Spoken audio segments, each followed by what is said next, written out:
Percentage profit and loss. Now, if we look at the formula for percentage profit and loss, they're both the same. So take this as being a fraction. So we have the difference between the cost price and then the selling price, the sell-on price, okay? So the cost price, you look for the difference between the cost price and the selling price, and the difference goes on top. The original amount that you bought it for is the bottom. So in other words, the numerator, the denominator, and then you multiply that by 100.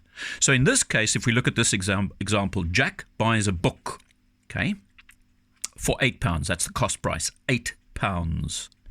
And he then sells it for £11.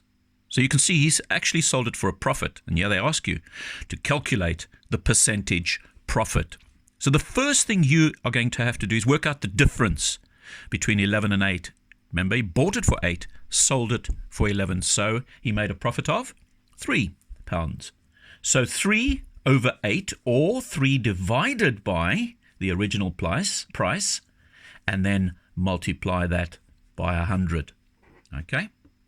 So some of you will already tell me that you know that 3 divided by 8, okay, which is 3 over 8, is actually equal to, 0.375.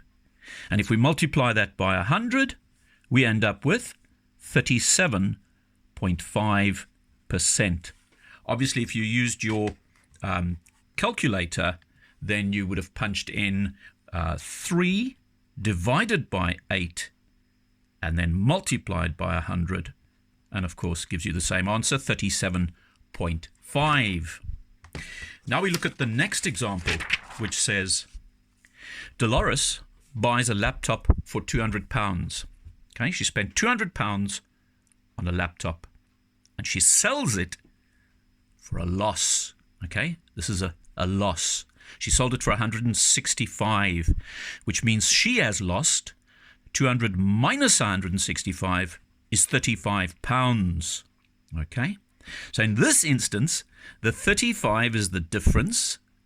The original price was 200. So what are we going to do here?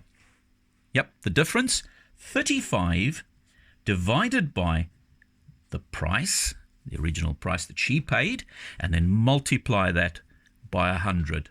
Okay, so let's go back to our calculator and punch in the necessary numbers.